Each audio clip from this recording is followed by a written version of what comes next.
Oh, okay. Yes. So, anyway, um, I'm very, very happy to make you as a new friend, Thank Mary. you. I'm very happy to see you live because I've listened to hours of I've been podcasts dead right, dead. and YouTubes, and I'm like, oh, I like this guy. It's simple. It's a relief. It's like finally I understand, and I think I can with diligent practice. I can do it. You have heard of the Chinese proverb that a journey of 1,000 miles begins with one step. Yep. Okay, and so here I am. I've taken a step. Now what do we do? Well, the rest of the 1,000 mile journey begins with step. What you have to do is just take one step, step at a time. That one step, by the way, is defined as one's right effort. His right noble effort is to take a step, hopefully in the right direction. Yes. Yeah, I've been all over the place. So, It's time to come back home. well, you're thinking about a wide range of time and Oh yeah, events and places like that, all and I'm kinds talking of about right this yeah, very moment. yep. That's what Right we. now, that's where it all, and in fact, that's what makes it hard and difficult and whatever to for people to understand and practice is because we got this wide impression, big world out there, big, wide, not at all wonderful world we live in, and what we fail to understand is that when we talk like that and think like that, that's merely just a little concept in the mind. Our big, wide, wonderful world is merely just a concept. Okay? That the real world is that which you can sense with your senses, your eyes, your ears, your nose, your taste. That's all real. And here we are thinking about a big, wide, wonderful world, which is just merely a concept that we've got in the mind. Yep. And when we recognize that, we can start spending a whole lot of time in the real world senses, a whole lot less time in the world of invention. Yeah. And so our world actually is quite small. I can only see about 100 meters.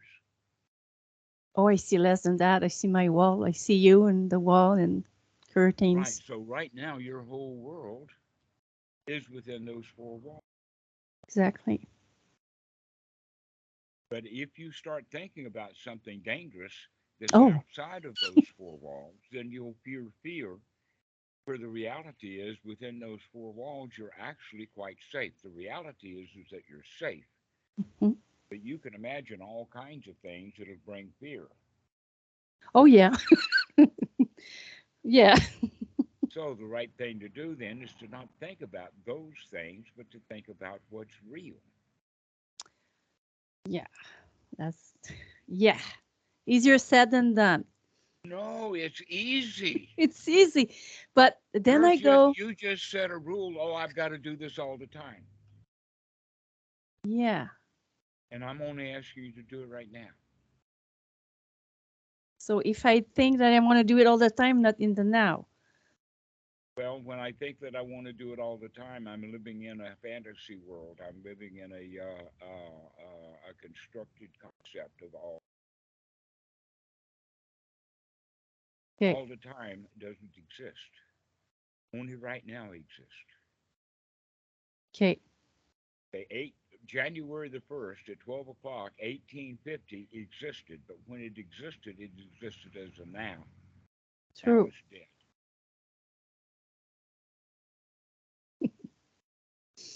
Mm. Okay, everything is just right now, and that makes it so simple.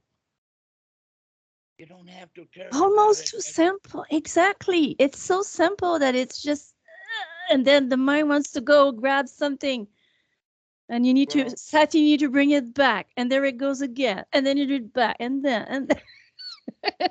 well, You just indicated to me that you didn't like that. No, I You don't didn't like it. like that it No, goes because I think that's the teaching. They always say the mind well, that's the thing. Well, if you want to do vipassana, it's okay, but if you want to do like the hardcore jhana when nothing moves, it's not okay. So, uh, yeah. uh, jhana is not hardcore at all. It's the gushiest stuff there is. Everything falls. There's nothing to it. That's a joke, by the way. Okay.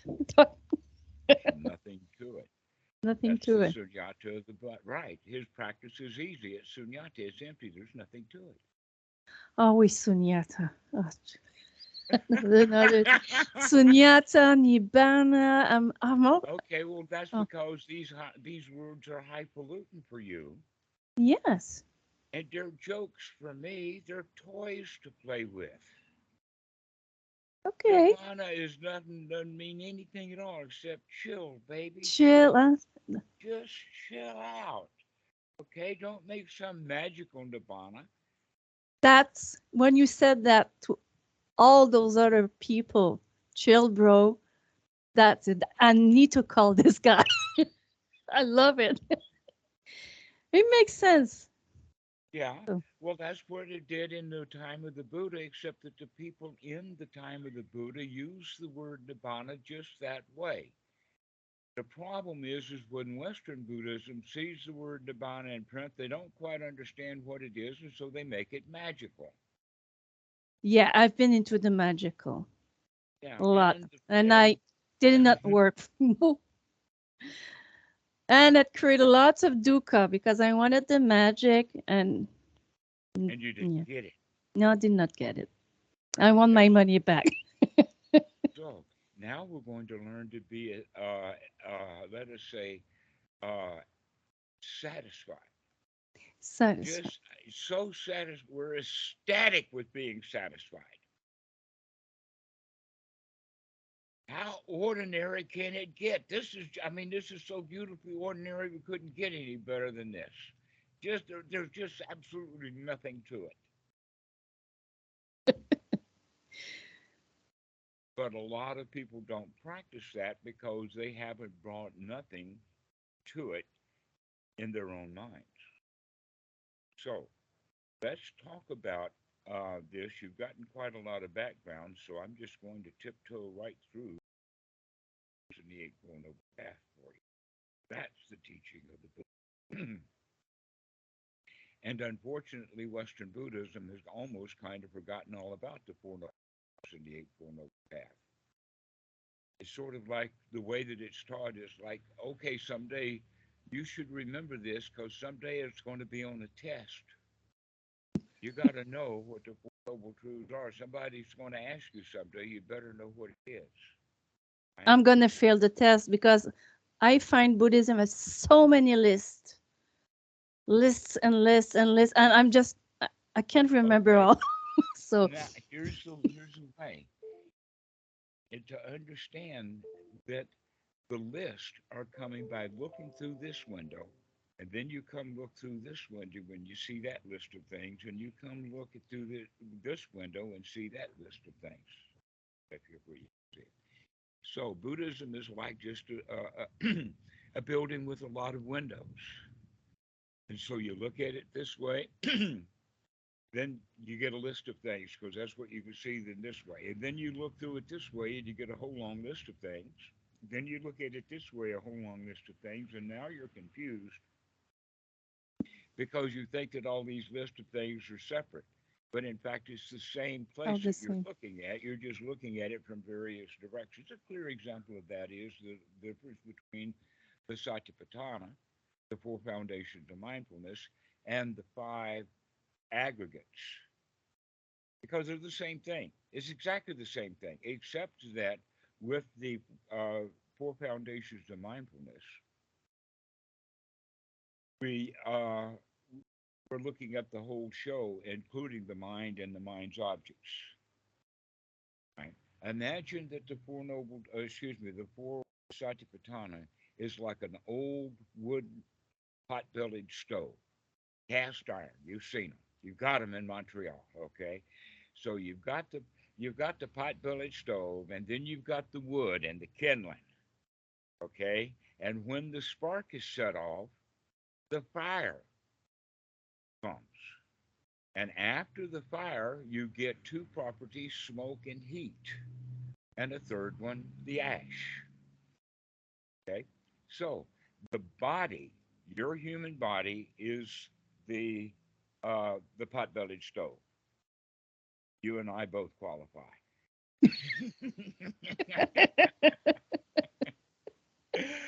And then the wood is our feelings. That's where all the energy, all the consuming, all of that coming.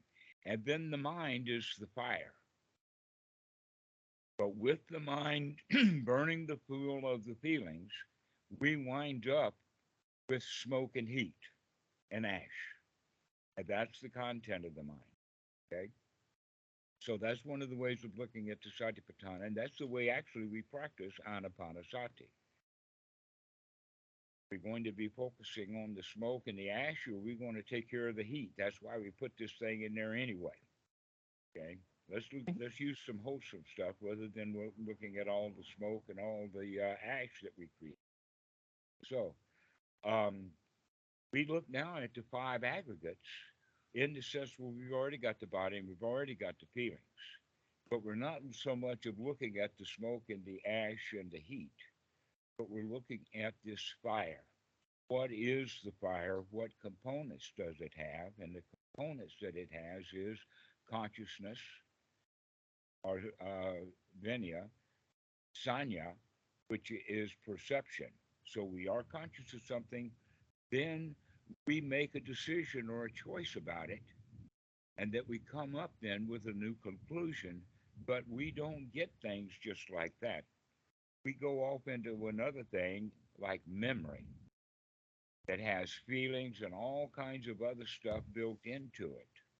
And so when we become conscious of something, what we actually take in is not the actual object. Okay. So There's do an you want me example. to stop at the Vedana there?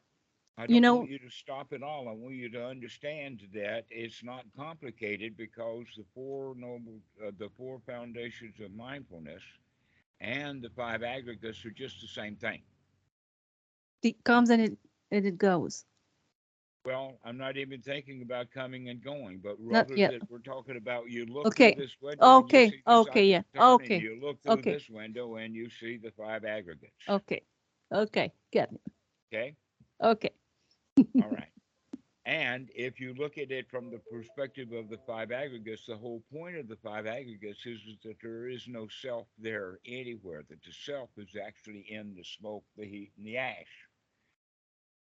But the body, the feeling, and the minds have no self to it. There's no nut core of self. This is the story is with Nagarjuna and King Melinda. You know that story Yeah. I know the where Bahia of Melinda the. got Okay. Yeah. permission to That one. take the chariot Yeah. apart. Okay. Okay, and now all the chariot pieces are all over the place. Where's the chariot? Exact. The Oh yeah. The chariot is chariot in the human is in mind. the That's where human. the True. chariot is. Yeah. It's not inherent in the wood. And the word, nor in the seat, nor in the. I don't know how to say that in English, but yeah. Well, it's got a basket, and it's got a ridge pole, Yeah. and it's got an axle, and it's got wheels and things like that in a chariot. We can do But the same it's thing with the so mind. hard not to see the chariot. But you recognize that the chariot is within your mind. It's not It's true, inherent in that wood. but it goes fast. Yes. And so do the five aggregates in that same way give us the impression that we actually exist too, just like the chariot exists.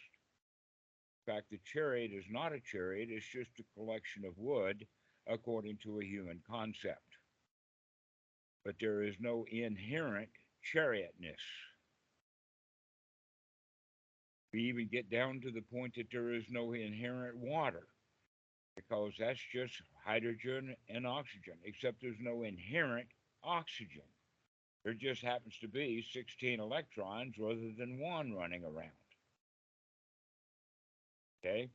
That's just the whole point is that there is no inherentness even in a proton, because it's got Mm. ups and down quarks, but there's nothing inherent about the quark. They're going now into string theory. And down the rabbit hole of nothingness we go. There's nothing to it, but we make something out of it. We make things heavy, but it's all done within the human mind. So is he friend or foe? That's in the mind. Is he like me or different than me? That's in the mind. Does he have the same religion or not? That's in the mind. There's so much of it in the mind, and one of the things that's in the mind like that is me.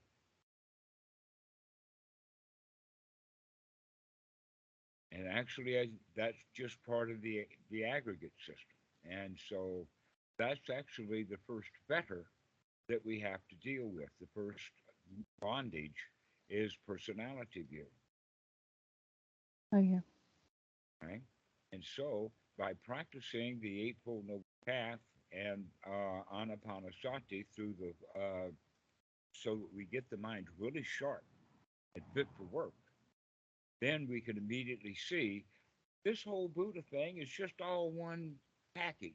There's not much to it. And in fact, the five aggregates are nothing more than half of the teaching of paticcasamuppāda. Probably heard that word, dependent origination. Depend. Yeah. Okay. I'm Yeah, well, actually reading the book of. Was he a teacher of yours, Bhikkhu Buddhadasa? mm-hmm. I have it. I'm reading it under the Bodhi tree. Okay. Yeah. All right. Yeah. So the entire teaching of the paticcasamuppāda then is nothing but a kind of a story about where the self comes from. Because it's not there in the five aggregates inherently.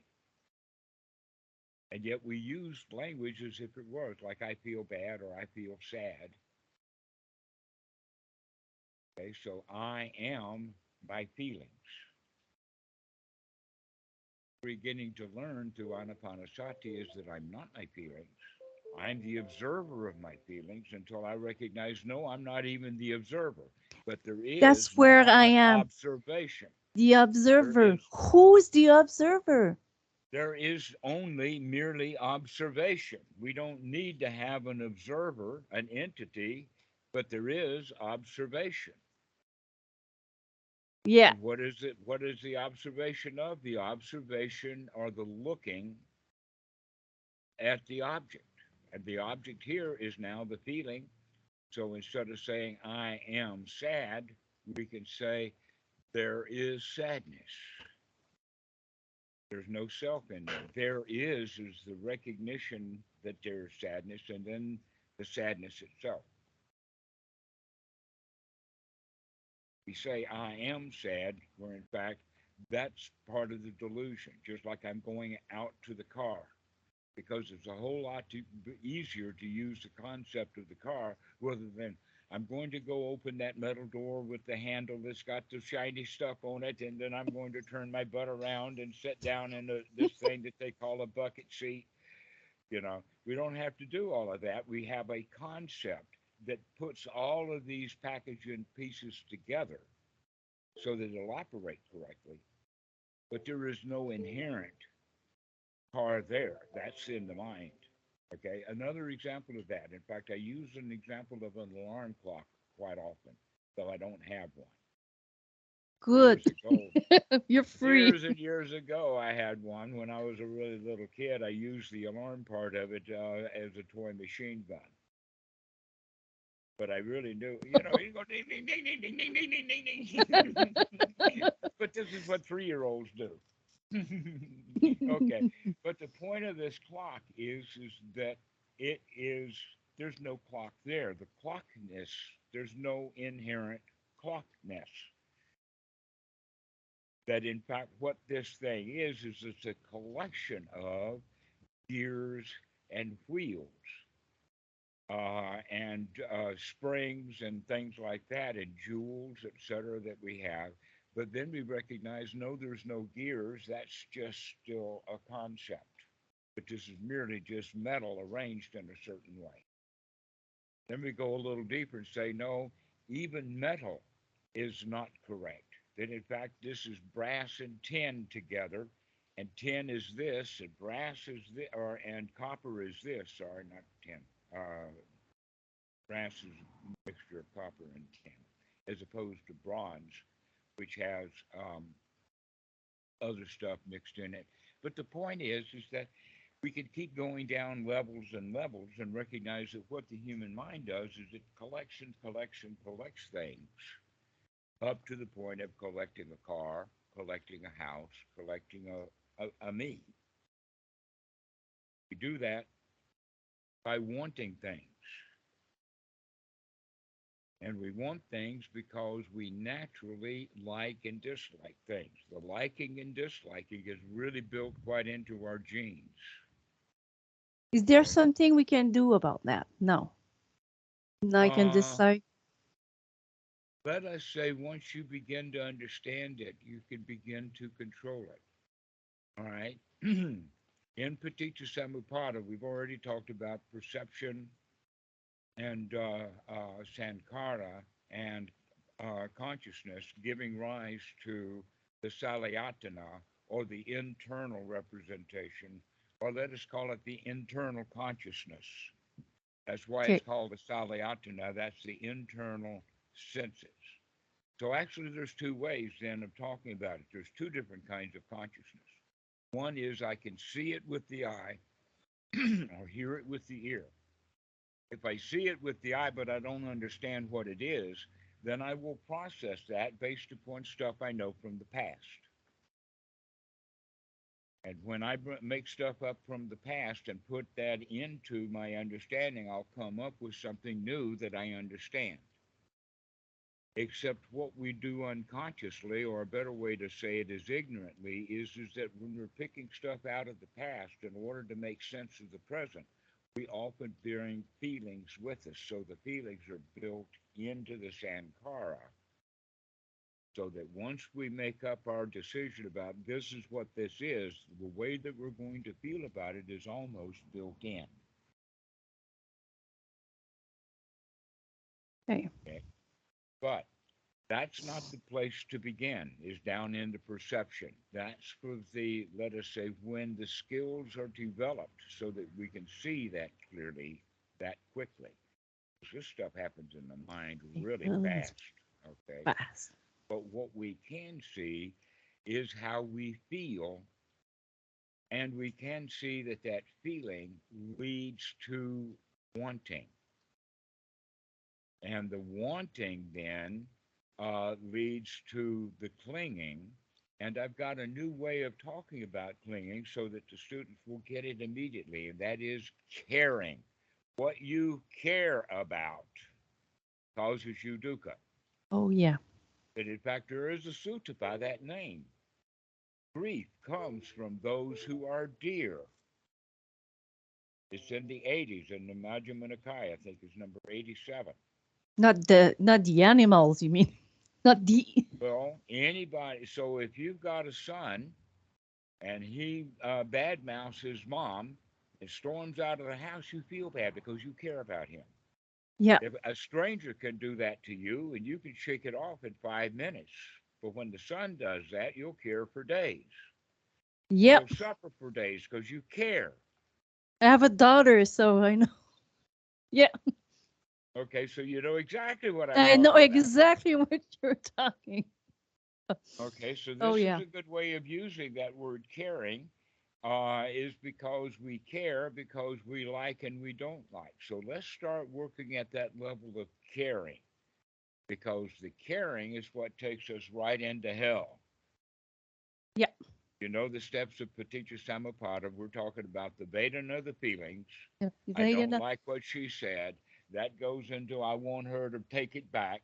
And now I really care about her now that she's not here. Okay, so that's the Upadana. The Vedana, all done ignorantly, by the way. I don't like it. I want to change it because I really care.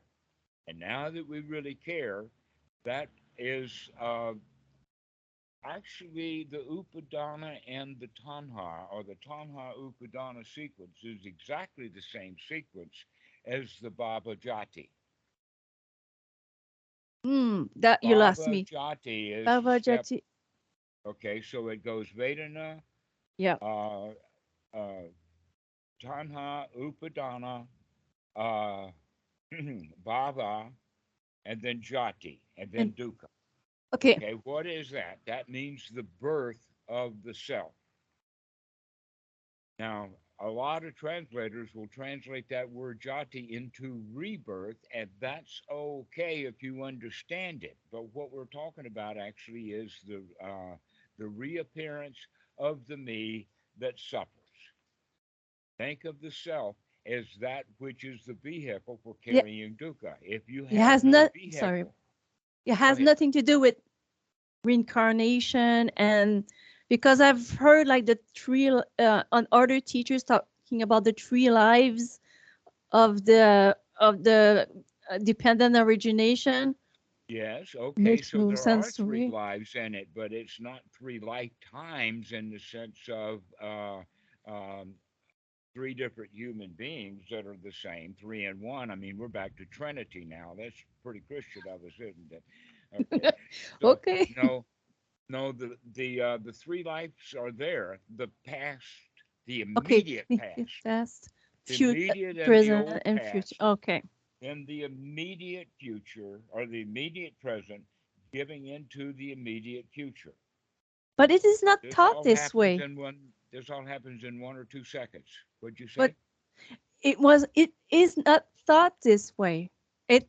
I the way I've learned it is really like karma and three lives, like past life, this life, and then another. This is how I understand it anyway. I But know that's the way that you were taught, and that's okay. the way of the Visuddhimagga. Yeah. Yeah. I'm really glad that you're open to what I'm saying rather than arguing with me. No, I'm I'm really, not.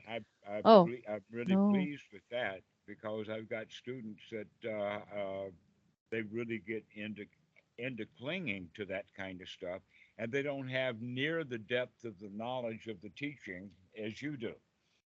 Oh, thank you. Thank Okay, you. so Re- they just get off and running. Oh, there is rebirth, and that's a teaching of the Buddha. To where no, in fact, the word rebirth is a later invention. That there was no word quite for it. But the word that we've been using historically would be the word reincarnation. And a lot of people don't know the distinction between the Buddha's rebirth and reincarnation. No matter how they want to define rebirth, they get it wrong. And a lot of people mistake rebirth and reincarnation, then don't know the difference. They call themselves Buddhist.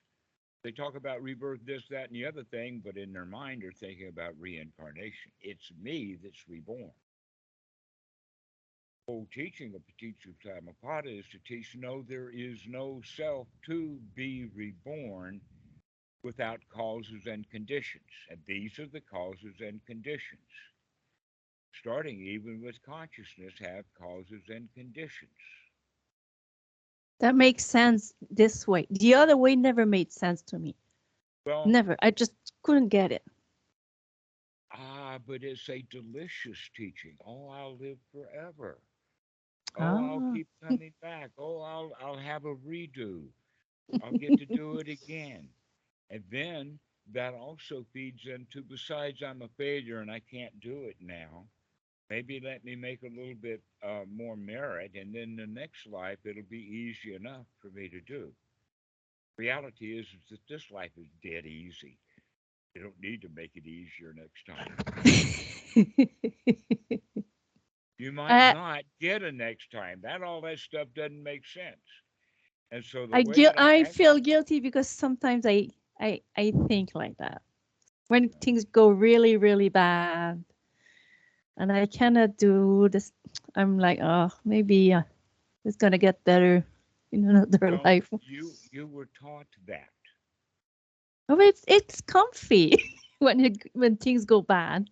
When things are Hmm. perfect, well, we don't need that. But when things are really bad, yeah, Right. Well, that's the whole point. Then you just get nailed it. That's an excellent point. That whole belief system is a consolation prize for losers. it's true. At least I'll get reborn. This life is terrible, but next time maybe it'll be a little bit better. So it's got hope and future and all of that, and guilty feelings for having had such a bad day today. It must have been something that happened in the past, but gosh, I don't know what. Not recognizing, no, today's a bad day because you're making it a bad day today. And you really know how to make it a bad day today because you've done that before. It's like the two arrows, like the Buddha said that if you're stuck by an arrow, thinking about what's this arrow made of, what's this arrow, who shot that arrow, and it's what we do when it's bad. We're making stuff in Yes. our mind. Dukkha. So let's we have actually now covered as much detail as we need to understand the teaching of paticcasamuppāda. Let's figure out where or what to do now. And so one of the ways that we can understand it is by hearing this. You probably heard that the mind is the forerunner. What do we mean by that? Well, the old Brahmins had the idea that if you do an actual deed, that's like writing something, chiseling it in. That if you say something, that's like writing it on a piece of paper, writing it into the sand. It'll be there for a while, but it'll fall away. And then a thought is like writing it in the water or in the air, that it's gone before you finish writing it. Okay. And the Buddha says, no, that's not the case at all. The reality is that the mind is the forerunner. Mind creates our reality. So the way that we can say it, this by the way is Taoist, but it's exactly Buddhist also, and that is the mind or the thought gives rise to our speech. Our speech gives rise to our actions. Our actions give rise to our habits, and our habits give rise to our destiny. So if we walk our thoughts, we can realign our destiny. We can change that. By changing our thoughts, we can change our habits, we can change our feelings, we can change our everything can be changed. That we're not fixed. And that's the whole idea of a self is something that's fixed. It's immutable. It can't be changed. It's so strong it'll survive death, all of that kind of stuff. But somehow or another, it is still subject to outside influence because when I get to heaven, God's going to kick me in the ass like a football, especially after the things I have to say to Him. Hey man, what about these flies? And These what about mosquito, mosquitoes? Right, and mosquito. COVID? What did you do with COVID?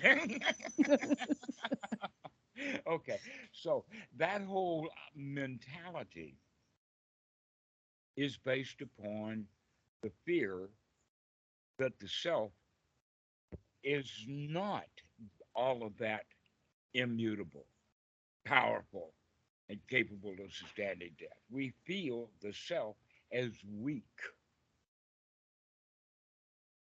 That's the whole idea of being a victim, that we were born victims. We had to be taken care of. We couldn't feed ourselves, couldn't change our diapers, couldn't talk. We were completely victims. And if we did not get nourished, we died. Somewhere around the age of 3 or 4, we stopped getting nourished and start getting ordered around. Do your homework, clean up your room, do your, clean that dog poop. On and on and on and on. And so we fall into that. And so we move from one kind of victim that is nourished into another kind of victim that now is being criticized, feel critical. And so we pick up all of those habits, including the loss of feeling nurtured. So we lose feeling nurtured and we wind up with the bad rap of criticism. And we learn that very well. And now we're critical of ourselves when we could be nurturing ourselves instead. Uh, yeah. And and we are critical. And we've got 10,000 laws to keep. And if you don't keep one of them, you're going to feel bad. We're going to punish ourselves for not meeting up to the standards. So then we go to Buddhism and find even higher standards that we can't meet up to. And boy, we really feel bad now.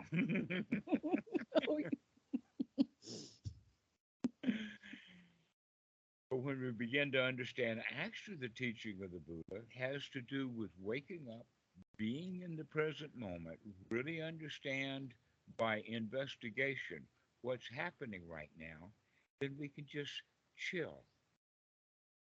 We can relax the body. We can enjoy the moment because it's actually safe. The dangers is in our mind, just like the chariot or the me. And we can remove those unwholesome thoughts and have some wholesome thoughts instead. Like, wow, this is nice. No place to go. Okay, this is the gladdening of the mind that is step 10 of Anapanasati. And a little of it is in the Satipatthana. That in fact, in the Satipatthana, they have quite a long section about the hindrances and their removal.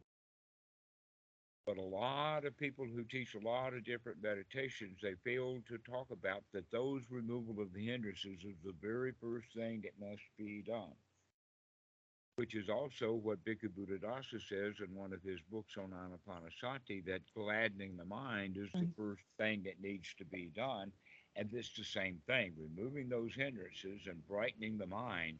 That's what needs to be done. And that's done with one's right effort. So to practice the Eightfold Path is to practice Anapanasati. Bhikkhu Buddhadasa even said and got into a huge amount of trouble. This was so many years ago in the 30s, 40s, sometime like that. And he says the Buddha only taught one kind of meditation. And boy, was that a big stir. You want, yeah, I've read about that a little bit. Yeah. And then they figured out that yes, he was right. That there is no other sutta that gives anything about any kind of practice of meditation except in the Anapanasati Sutta when he's trying to convince those that are practicing the four Brahmaviharas and jhanas to stop doing that stuff and practice what we're doing here So, instead. as a practical, for me, I should stop trying to reach those really high um, kind of. I cannot do that. These high jhana where you shut where you cannot hear, you cannot see, you cannot feel, you don't even breathe. You're kind of like half dead, and all you see is the nimitta. You go into the nimitta, and oh, cannot do that. Why would you? Because I thought, because the way they teach it, Because you've been I taught wanted, to do that. yeah, I thought that to nibbana, you had to go all the way to those high jhana. I thought it Well, was the only way to there, to. Mm. I, I know.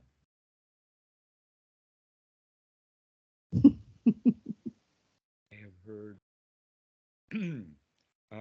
Ajahn Brahm is not the only one who speaks that way. Yeah. One of the things that we could just automatically take note of, probably know this from some place or another, that after the Buddha left home, never mind any of the stuff about him leaving home, he did leave home. He took 5 people, I think, with him, including a horse train, Chanda, and also Kunda, his Brahmin teacher, who had already taught him jhana. And off they Oh, go. I forgot about that one. Okay. Okay, yeah, that's an interesting connection, isn't it? Yeah, he was also the one when baby Gautama Siddhartha was born. They got several Brahmins to do their magic and and many of them said he's going to be a world monarch. Or And Chanda was the one who says no, he is going. Okay, and then he became his teacher right through into the Maha excuse me, oh, first turning of the wheel, the chula, I forgot the name of the sutra, and I've got it on the top of my head. Okay, It's the okay. very first sutra, the turning of the wheel. The turning of the wheel. Right. The Chakavananta Sutta. Got it. It came back. Yes. Okay. So in that sutta, that's where Chanda was the one who became a Sotapan right there on the spot. He got the four noble truths. That was the teaching of the Chakavananta Sutta. So the point that I'm making is that before that, backing up into the 6 years that he spent with them out in the woods, he had three major teachers. One was Alakamama, the other one was Ramaranaputta, and the third one was Natanataputta, which is also known as Mahavira, of the head of the Jains. The They chains, did all yeah. kinds of flagellations and all of that, and he lost so much weight and became really skinny. They call it the starving Buddha and all of that. He wasn't a Buddha when he was starving. No, it Buddhas was a don't Bud. starve. It was a Bodhisattva, was it? Yeah, Yeah, that's what they say. the Bodhisattva. A Right. Buddha to be. Okay. The one who was looking anyway. Yeah. So he also, before he went there with Alakamama and Rana Ramaputtas, where he was practicing jhanas. Yes. Yes. That's Think why about that. I'm all confused. He did that before. So why are they teaching it? But I never had Well, the chance to ask question also. That's also you're the first one that I can really ask question because I'm always had to deal with books before. So hmm that's why it's good to have a I teacher. dealt with a few, but I dealt with a few masters also. Yeah, well, never had one. Okay. Well, let's go then to the past the time that he was dissatisfied with the jhanas. And so he practiced austerities and he got to be the very best. He almost killed himself. Poor Kitty. And then he realized, no, coming out of there, that how can I become enlightened or how can I achieve any distinction when I'm this bad off? I can't even get up out of the tree. And then the story of the rose apple. And by the way, if you're into sutras, this is in Sutra number 36. You know the story of the rose apple tree? Yeah, when he was a young, you Yeah. remember when he was a young during the festival of the spring, something like that, Yeah. that he attained the first jhana just like that. And he said, Well, maybe this is the way to enlightenment. okay. So here you are talking about the fourth jhana when you No, the already know first jhana. first. The Yeah, first well, jhana. now wait a minute. You've been Oh, talking though about before about all the fourth jhana and all the emptiness and the stillness and shutting downs and this, that, and the other thing. And here the Buddha is saying, no, the first jhana is. And when you look at the Anapanasati Sutta, you will see the items of the first the jhana. first jhana built into practice. Also in a sutra number 111 in the Majjhima Nikaya, one by one as they occur, is when the Buddha talks about getting into the first jhana and then taking various objects in the first jhana. And as you're taking various objects, that creates the fourth jhana or the whatever jhana. So, in fact, if you stop thinking about how good you feel and start experiencing how good you feel, that's the second jhana. How good can you feel doesn't take any words. You need the words to get yourself up on that mountain, but you don't need the ladder once you're on top of the mountain. You It's don't true. need the words. So you let the words go, and there's a procedure that we can go through to let the words go. So now you take the object as feelings. You don't have to say I'm in second jhana. You can just say I'm just taking the object while I'm in first jhana of feelings. See, in the first jhana, what we take the object of is the applied and sustained thought. Can we keep applying? Can we keep sustaining? And when we've got one wholesome thought after another, then we can go and take how good we feel as an object. Okay. Then we can take satisfaction as an object. Okay. Satisfaction then is sukha, Yes. and that's the object of the third jhana. Yes. Okay. Okay, and so then we take upekkha or emptiness or whatever as the fourth jhana, and Or by the time we can get to there, we can actually see how the mind works. You can actually see perception in action, and you can okay. begin to treat it like a toy. That's why so much of that stuff is talking about perception, either perception or non-perception, and nothingness, and expansion of consciousness, Those expansion are of the the body. arupa jhanas. That is all weird to me. I Well, understand until I'm the fourth, actually but describing the fourth okay, jhana. because all these Oh, things. if you look at the way that the sutras are set up, it's jhana number one, jhana number two, and Mm, jhana number three, jhana number four. It's a long description for jhana number four. There are no five, six, sevens, or eights in any sutras. that comes from the Visuddhimagga, No, that probably. comes from ignorant Westerners who like to count. Okay. Okay. But in fact, if you count it correctly, in Sutra number 111, there's not eight jhanas, there's nine.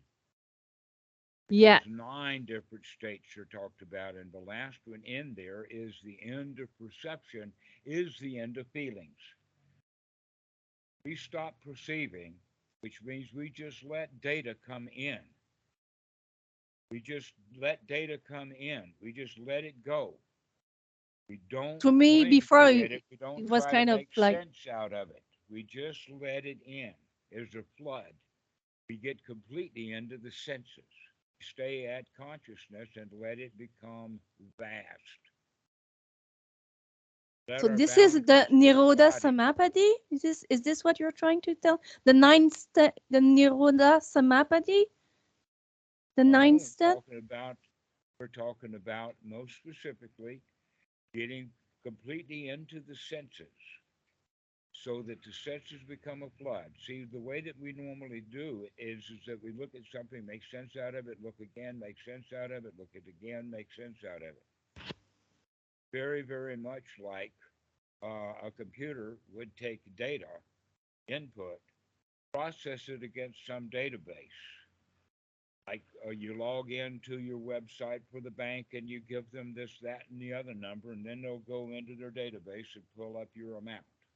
And it takes a bit of time for that processing to happen. Human mind does the same thing. While we're processing our data, we're missing out on a huge amount of input. If we stop processing, if we stop perceiving data and just let it be without any thoughts, without any, just take it in, without trying to figure out what's happening, you just let it in, then it becomes a flood. It becomes a marvelous flood. You're in, and not only that, but the boundaries of the body break down. This is what they mean by, and by the way, it's a really poor description by calling it space. It's not infinite space, it's just spacious. Okay. It's not infinite consciousness, it's just full on consciousness. I had translations done by people who didn't understand what they were reading in the Pali. And it's basically nothing to it. The My cat. real issue is the first jhana. Um, the first jhana is 90 to 99% of all of the effort that you'll put in. And in fact, almost all of the effort that it takes is the first jhana. Why is that? Because we have to learn to apply, sustain, keep one wholesome thought after another wholesome thought after another wholesome thought. The way that we do that is by corralling the mind by not allowing it to go into unwholesome thought. Then we pin it down to even a smaller area, and then down to another smaller area, perhaps all the way down to a mantra. The only actual thought we have is the in breath and do on the out breath. The mind is down to just two syllables, just one word over a long 5, 10 second time period. Going down to zero is easy. But you've got 10,000 thoughts a minute going by. It's hard to slow it down to nothing. So we got to do it through a procedure. So how are we going to do that into, you cannot do that in everyday life. You need to be doing this sitting down. I'm not telling you to do it in everyday life, but there's that Western mentality of all the time again. All the time. To take that out and put in right now is the answer. Because, yeah, you could sit on the bus and pay attention to what is happening inside the bus. You could be in an office and paying attention to what's happening inside that office. You could be in a car driving and pay attention to what you're doing. All automobile accidents anywhere in the world has happened because people are not paying attention to what's going on. That's a clear sign of dukkha right there. We're talking about paying attention to what's going on. And you're saying, oh, I can't do that in daily life. And the answer to that is you'd be a whole lot better off if you would. Start paying attention to what's going on and start thinking about stuff. Okay. Remember, there's nothing to this. You're trying to tell me that you have to be in dukkha in the world. The answer to that is, well, don't go there. I guess it's the default state. Dukkha in the world. Ugh. That's right. That is the Sammā sankappa of the Eightfold Noble Path, is what is our default state and can we change it? And what is the default state for most? Victim. We're in the default state of I can't. We're in the default state of this is hard. We're in the default state of that's going to take so much work. That's the default state of oh poor me, I can't do it. That's our default state. What is the state that we're going to change it to? The state of being a winner, the state of being a champion, the state of I can do this, the state of being a lion. Let's let out a roar together. Okay? We're talking about attitude here. We have to have that can-do attitude, because if we have a can't-do attitude, then we can't. And if we have a can-do attitude, we can. And the real attitude, the real winner is already done. It's not, the job that needed to be done has already been done. All of that is done in the first jhana. Don't need to hire jhanas. They're natural occurrences. Yes. I'm happy to hear that. Right, all you need to do is learn to be happy. Just keep getting yourself back happy. Accept your darkest nature. The worst part about you, if you criticize it, now you're in an unwholesome state of criticism. So sit around and think about the worst things about you. Then I don't want to think that. well, the whole point then is that you're not going to see these things as worse anymore. You're going to see them, they're okay. I'm all right. Just the way you are. It's just fine. Wow.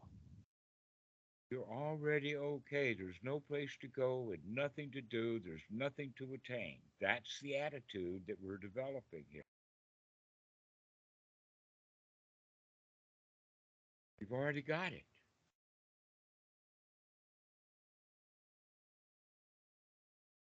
This is something you just said, because I Yeah. Yeah, see, you have been criticized into thinking that you're not good enough. And now you're striving to trying to get up to scratch. You have been working Well, in I the do not know. I pardon? I I was ignorant. I did not know. I was all confused. Now you give Well, me you were kind of. lied to. Let's be honest. You were lied to. I did not know that I was lying to. Been lied to. Okay. Wow. Lied to. No wonder I couldn't do it. Well, you know why they lied to you? Because they No, didn't know any better either. They were lied to. but they seem to be able to do it wherever Well, they are. you have to plow through the lies. You have to stop lying to yourself and start seeing things the way they are. This is really Lies hard that to do, to see no, lies. it's not hard. That's the No? victim within you. W- Uh, I, Cat. yeah, At least he's a my cat cat. tail. He's my cat. Hello. Recognize when we say things that are hard. You see, you create your reality. The reality that you've created is that this is hard. Yes, that's You why I yourself, stopped doing it. That's why I said I need to talk to Dhammarato because I just okay? it's So what I does I was about Dhammarato to say? I was It's about to easy. throw up. So I was so just now you tell whatever. yourself it's easy. Tell yourself it's easy. Yes, it's Yeah, easy. tell yourself, hey, wow, this is easy. I can do that. I can sit down and do nothing. Yes. Okay. Start Yes. getting some success in your life. Yeah, doing nothing, I can do it, but doing nothing without feeling guilty, sometimes. Maybe Okay, well then Friday. say, hey, I see that guilt. Ha ha, I see you guilt. Yeah, I see And guilt. I don't have to feel guilty right now. I can take a deep breath and do nothing and not feel guilty. This is hard. No, you just defeated yourself again. Instead of saying, well, you're talking about forever it's hard. Well, let's not do it forever. Let's just do it right now. Now. Okay. Okay. You Can got a you do it point. at least one time? Can you Okay. relax and not feel guilty? Just I do. once. All right. Okay. So the question is, can you do it a second time now? Yes, I If you can. did it worse, you can do it again. Yes, I can.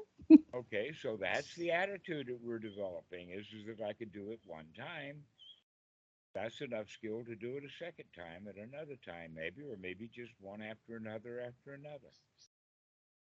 Instead of expecting something out of ourselves, we nurture ourselves that this is okay, this is good. Yeah, I've been thinking about killing that banker, but I'm not going to, so it's okay. Just let that thought go. But you're going to say, "Oh, I want to kill that banker. Oh, I should not do that. Oh, poor me, I'm so guilty." And you're all uptight. Just no, I can let that thought about killing the banker. Don't need that. Not going to do it anyway. And just accept. Nurture yourself instead of punishing yourself for your wrong. Accept your wrong. Look at it and let it go. As the Buddha said someplace in some book, let it pass. Don't cling. Stop caring.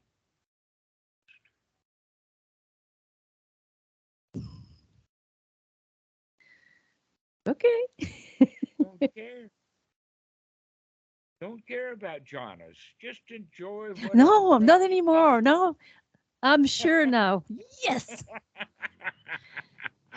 It feels good to hear that. That's just, yeah. Does it even feel good to the fact that this is actually in the sutras? This is the teaching of the Buddha.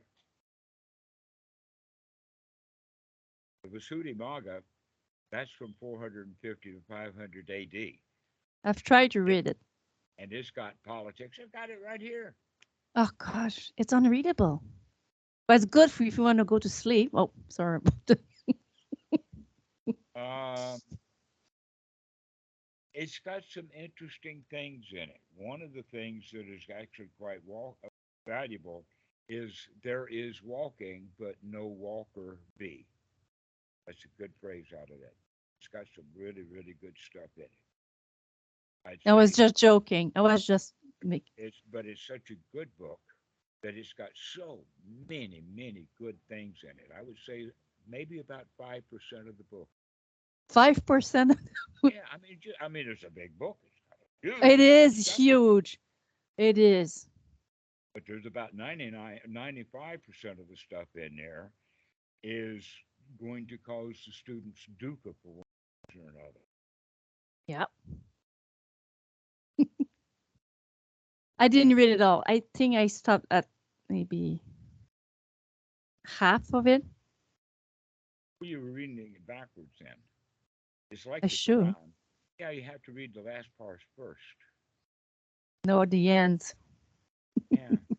We were taught in school to start at the very beginning and read right through to the end, and that's not the way to read a book. The way to read a book is like it was a dictionary, not How a does it end? structure. Huh? How does it end? That's the whole point. Is it doesn't, never ends. The Visuddhimagga? You're looking for an ending, and the right way of looking at it is this moment's okay, and whether we have another one or not is irrelevant. We don't care about what's the end of it. We just care about how it's happening right now. Right now, I'm having fun and I'm And feeling relief you speaking with probably you. have heard the phrase of good in the beginning, good in the middle, and good in the end. And there's a little phrase after that is about with right phrasing and meaning. Okay, now what that actually means is that when the Dhamma is taught correctly in the proper order, then the student gets benefit right away. It's good in the beginning. There's also the simile of the snake, where it talks about that you pick up the Dhamma by the wrong end, and it's going to turn around and bite you, which is what happens with Western meditation. They wind up with more dukkha than they Yep. had before. But if you practice correctly, it's going to be good right from the very beginning. What is that very, very beginning? Is change this thought into something awesome. Awesome. Change this state of mind to something a little more brighter, a little gladder than it is right now. That any thought that you have could be improved. And if it can't, then dang, congratulate yourself. You're at the top right now.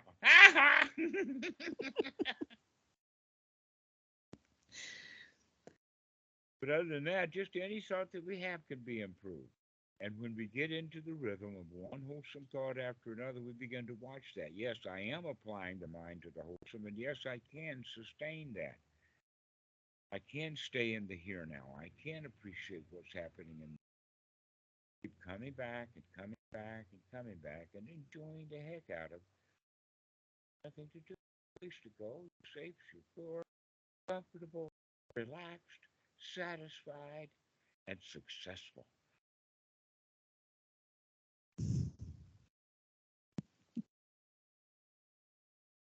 Okay. Okay? You can see the first jhana built right in. Remove the hindrances. Get those unwholesome thoughts out of the mind. Get some the thoughts of feeling safe, secure, and comfortable. The body and the feelings. But the body has to be safe and secure. First, you've gotten yourself into the room, got yourself an easy chair. Now the body is safe and secure. Now we get the mind in the state of safe and secure. By telling ourselves, look, you actually are safe and secure here.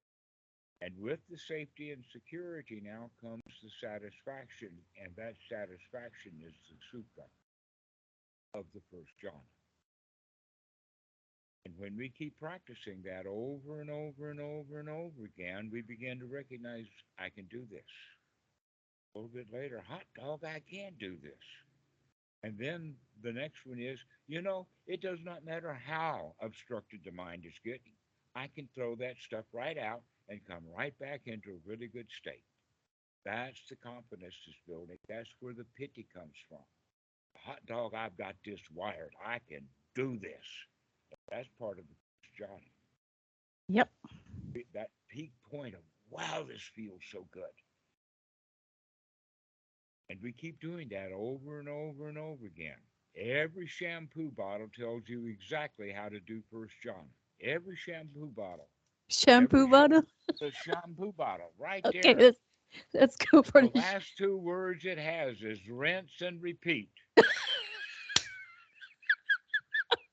I'll never ever have a shampoo the same again. I love it. Rinse and repeat. Rinse That's what we're repeat. doing. That's what we're doing over and over and over again. That's the first jhāna, is rinse and repeat. Just keep cleaning the mind out, put it into a wholesome state, and then do it again. That's cool. I'm having a shower and there's sati. I'm gonna think of the time. Shower's a really good place to go into first jhāna. Just it feels so good. Oh wow. Oh, thank you so much. Well, I think that this is a good place for us to stop, even though we have been all over the map in one call. So that alone proves how small that map really is. There's really not that much to it. But then the next part will be various applications and various situations and all of that kind of stuff that we can talk about later. Yeah. Right now, I think that you've got the concept. You've already got a practice started. So now all you have to do is start gladdening that mind. Yeah. Start throwing those unwholesome thoughts out and Shampoo have a the ball mind. there. Shampoo the mind. Rinse and repeat, exactly. Perfect. Well, thank you very much for your time. Hey, this has been delightful. I've really enjoyed it. Me too. I really, really enjoyed it. And we'll talk soon. Yes, I'll see you in about a week or so. I'm sorry? A week? See you in about a week or so. Sure, I'll call back in a week. Okay. Yeah. Well, take care.